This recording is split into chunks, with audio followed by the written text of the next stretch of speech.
This is a preliminary test of adding Christmas lights to the train set here. That last car is a Pico car that I got to give Jill on Christmas. So she had something because the train set wasn't going to arrive.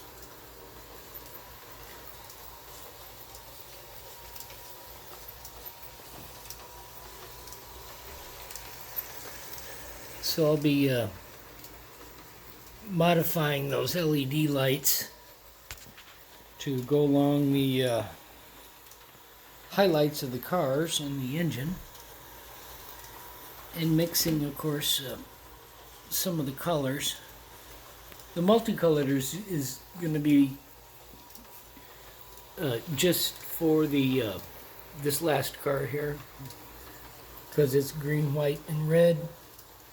The others are all going to be blue and gold and white.